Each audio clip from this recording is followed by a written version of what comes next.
Hello students, मैं professor Gautam पाल आज आपके सामने एक और नए वीडियो को लेकर आया हूं।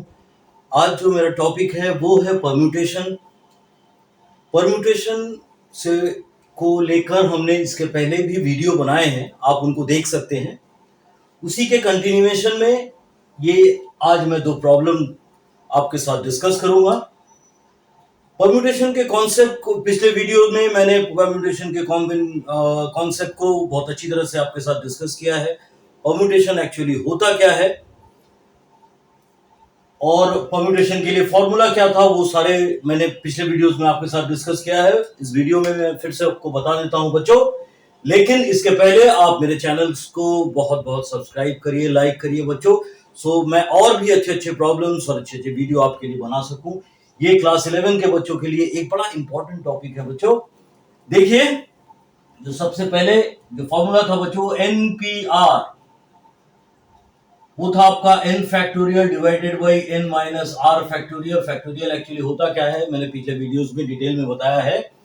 परम्यूटेशन का माने होता है अरेंजमेंट। यहां पर n चीजों से आप r चीजों के कितने अरेंजमेंट बना सकते हैं, वो ये है फॉर्मूला। इसी फॉर्मूला से अगर यहां पर मैं इस प्रॉब्लम को देखूं तो आपको find n if 2n minus 1 pn is to 2n plus 1 pn minus 1। ये अगर आपका 22/7 है तो आपको n का वैल्यू फाइंड आउट करना है। हाँ बच्चों देखिए, अगर इस फॉर्मूला के अकॉर्डिंगली मैं लिखता हूं तो ये आपका होगा 2n minus 1 factorial divided by 2n minus 1 minus n factorial divided by 2n plus 1 factorial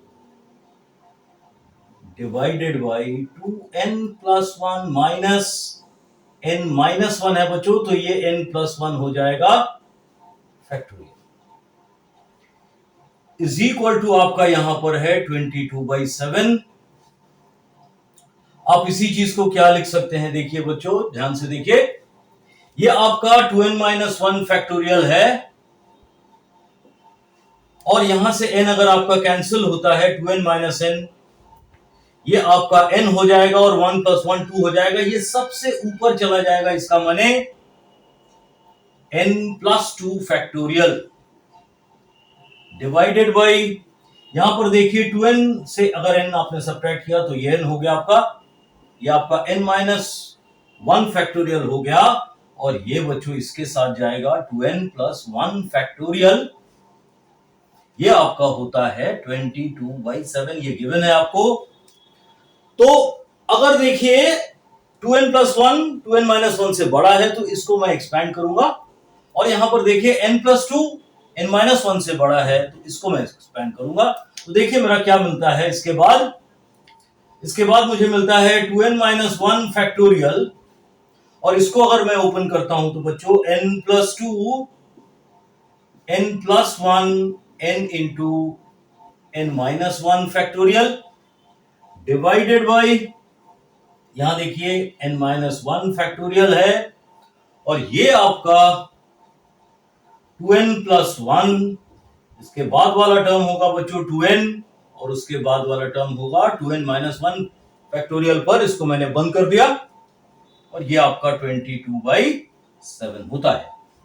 अभी यहां से देखिए आपने इसको कैंसिल कर दिया, n minus 1 फैक्टोरियल कैंसिल हो गया, 2n minus 1 फैक्टोरियल कैंसिल हो गया और यहां से बच्चों n और n कैंसिल हो गया।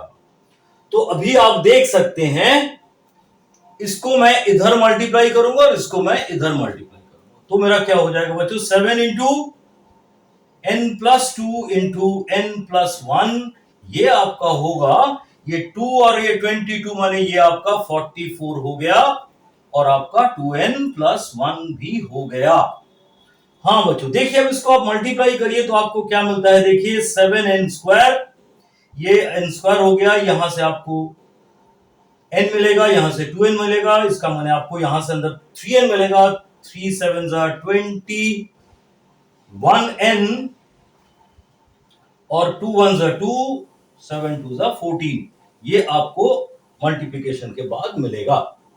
और यहां से देखिए बच्चों, ये 42 इंटू 2 ये आपका 88n होगा प्लस 44 आपको यहां से मिलेगा।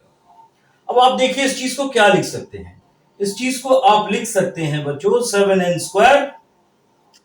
होप आपको ये समझ में आ रहा है। ये मल्टीप्लाई मैंने डायरेक्टली यहां पर लिखा है। ये 88n को इधर ट्रांसफर करेंगे तो बच्चों 21n माइनस 88n, ये प्लस 14 है, इधर इसको लाएंगे तो ये माइनस 44 इज इक्वल टू 0 होगा। ठीक है, ये टर्म आपको समझ में आया है बच्चों। देखिए इसके बाद इसको अगर मैं थोड़ा सा इरेज करूं तो देखिए मैं फिर फर्दर इसको सॉल्व कर पाऊंगा। देखिए एक स्टेप,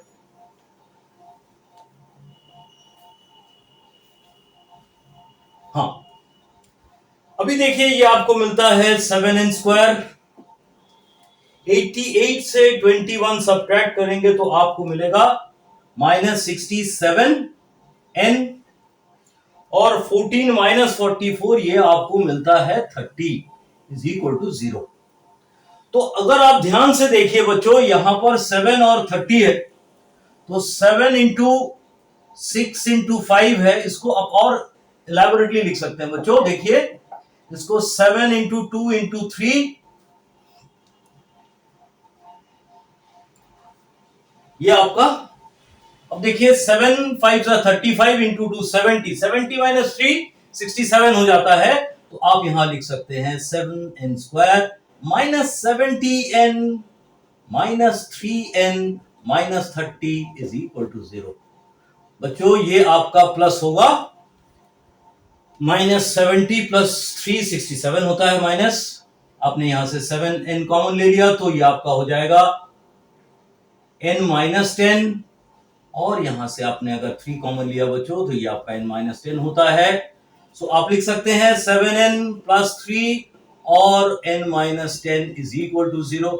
n आपका यहां से इंटीजर है, सो फ्रैक्शन नहीं हो सकता, तो आपको यहां से मिलेगा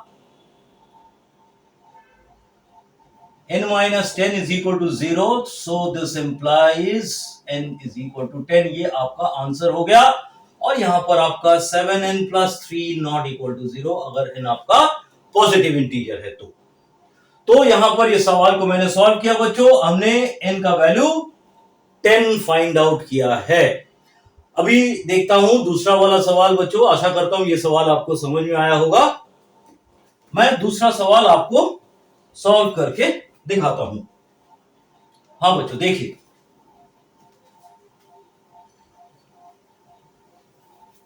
मेरा दूसरा प्रॉब्लम है जो बच्चों वो है आपका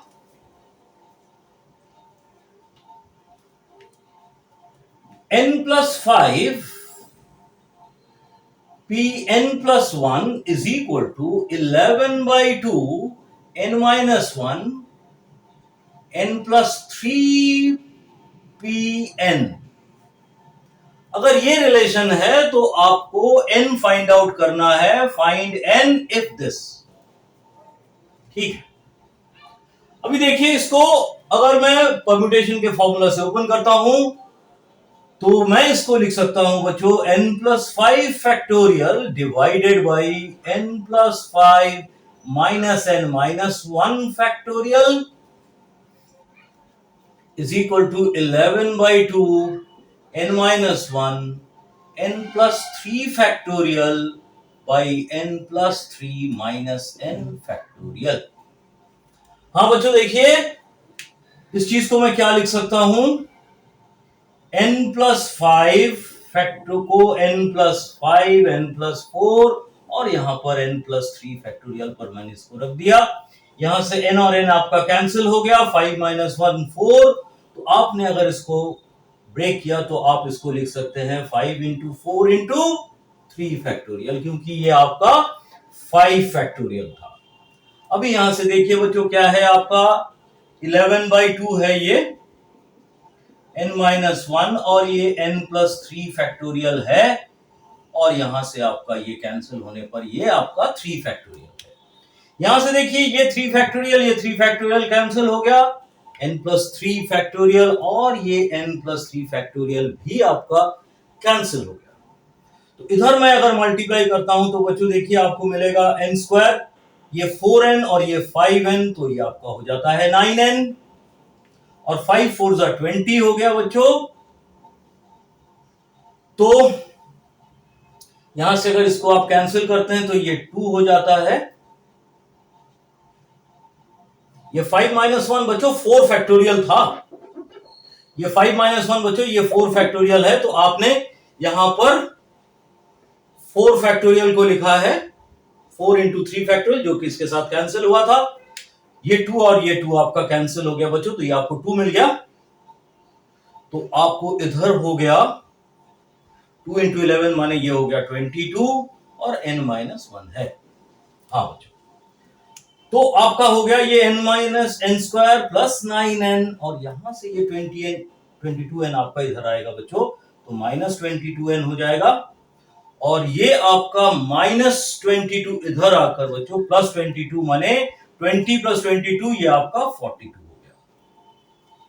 तो आपको मिल गया बच्चों, देखिए n square minus 13n plus 42 is equal to 0। आपको मालूम है बच्चों 6 सत्ते 42 होता है और 6 और 7 13 होता है।